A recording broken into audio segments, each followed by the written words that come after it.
Good morning, folks. My name is Leon Asake again. So today we will be looking at another episode of our Docker training tutorials.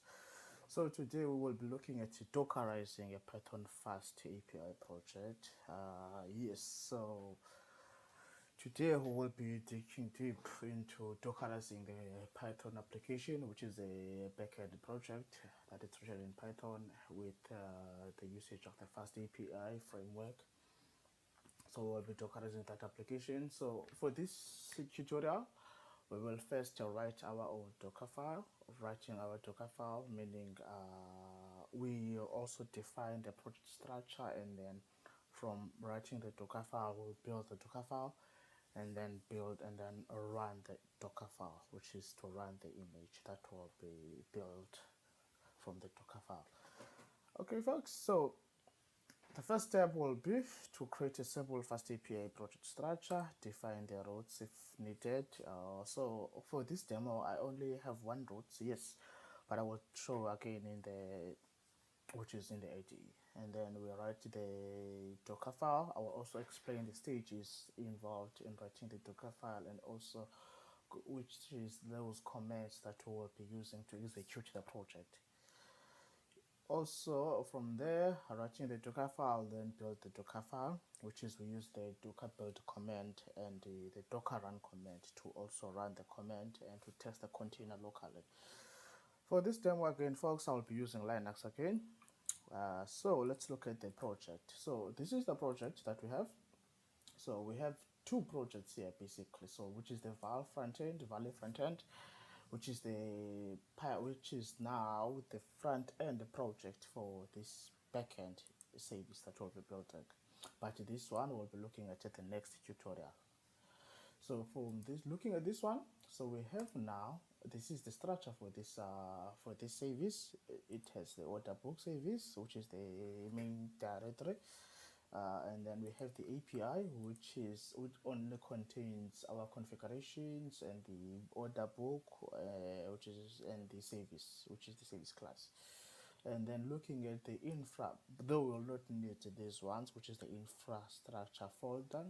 We will need it though later on once we on the next coming tutorials for Kubernetes, because we'll also be building some Kubernetes help charts to deploy these Docker images to Kubernetes, for example, either Kubernetes Cloud EKS or GKS or K9S, whichever ones. But for this demo, we're not gonna be doing this one for now. So I will close this, and then we have the test directory, which is pretty much empty at this stage. So yeah, okay, so let's go in then. So we have now, which is our order book service, which is in this structure, and then we have now, which is so we have this file, which is because which is the package tool that I'm using for this project. It's Powetre, so meaning you have to have Powetre installed for you to be able to consume the dependencies and be able to use those dependencies to the project. So as you can see, folks, this is the project dependencies. I don't have much involved, just a FastAPI, UVCon, JUnitCon, just the basic. And then from there, which is going to be the Docker file that has all the instructions on how we're going to be containerizing this application. So the first command will be the from. Usually from, we are specifying the image we are pulling from. So at this stage, since we are building a Python project, so we have to use the from, which is the base, which is going to be the base package, or the base language that we will be pulling from. So it's Python at this stage, and then we define our environment variables. As you can see, env means set environment variables, and then we do the install system dependencies, because at first we have to install those dependencies, clean and installs, and then we install Powetre. As I said, this project uses Powetre, which is the dependency manager, and which is the dependency manager. So we use Powetre. So now we set environment variables to match Powetre, and then we set the working directory, and then we copy the Powetre files to the Powetre log, and then we generate the log files again, so we can be able to unpack and extract all those generated log files. And then we copy the rest of the project, and then we run the pull with install, which should now pull out the dependencies and install those to our environment. And then we have now, which is the expose command that expose the applications to an outside, meaning on the port 9000. That's where that's the port that our application should be running at. Moving on, we have the last command now that should invoke the image, so that the image can be able to start up using that command, which is the unicorn. Basically, it's a web server that starts that, well, it's a web server that runs the application basically on that port 9000 on this host, which is localhost basically. Okay folks, so moving on, let's go in now and dockerize this project.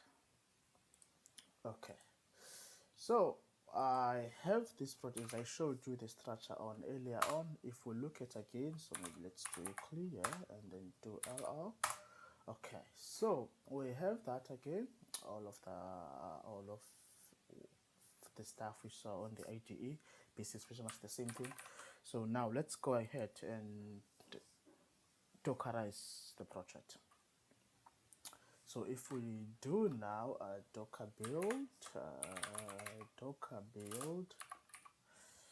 yes, so docker build, as I said, to build an image we use docker build-t or double service dot. So let's go ahead and this kick off. Okay, first of all, before even running this command, let's first see what containers do we have. So if, as I said on the previous tutorial, that if you do a docker ps only list out the running images, meaning if there is no images running, you should see it. This is how it has to be look like. This is how it needs to look like, meaning there is nothing running at this stage. There's no container running. However, we do have some failed containers, which is I will be showing the case at this stage. So looking at this, we have only 3 failed containers, which we don't mind at this stage because we don't really care. We're not going to be using those. So yeah, just the purpose of showing that we don't have anything running at this stage, which is what we will be building to run. So if again we attempt to build our image, so if we do the build command, so docker build-t or the book service dot, and then we hit the enter command, boom, it has already started. It has already built the project, and so now we need to run the container. So now this is how it will be like when this, you can see it has finished the building. It was so quick because yeah, this is not a big service. It's pretty much a one controller, a one REST API, one REST endpoint. So that is done. So now let's go ahead and run the run command, which is now so now we'll be running which command again, which is now we did the build. So now we need to do now the docker run command. So if we do run, this is the command I'm saying. So what this means, it means docker run -d and -p. So -p means you have an internal port and an external port and a service, which is what you have built. So this is what it means. It will map the, so if we don't include the external port, it basically means our service, when we are using it on the browser, we will not be able to find it due to not being able to because of we didn't specify, we didn't map it correctly. So hence we usually use this command to map the internal port, because inside Docker there is a port, there is an internal port, and then outside Docker, so we can be able to interact with the service either using the browser or just by calling it. Okay, so we hit that command, which is docker run -d -p and 9000 : and 9000 book service, and then let's hit that one. Boom. So now our container should be running now. So if we run again the docker ps, which is the docker ps command, we should see that container started. Aha, Number one. So now we could see, now we have now the Docker container, the order book service, which is running 11 seconds up, 10 seconds up. Wow, 10 seconds up, it's created. So yeah, it basically means it's running. So we can test out this endpoint because I had a get endpoint in the project. So in the project, I do have a one get endpoint that we will be running. So in the service, we have this get endpoint that calculates the price based on the quantity specified. So we'll just do that now. Just run that just to test if our service is working correctly in our Docker image. So if now we do again docker ps-a, we should see now all our available images or containers. So now if we look at this one, so now we got 1, 2, 3, 4. We recently built a new one. And now as you can see, this one, it's running order book service unicorn. It's 1 minute and it's available. So if we can test now this one, when we test it, so let's say curl, let's use the curl command to test. So I have the curl, which is localhost.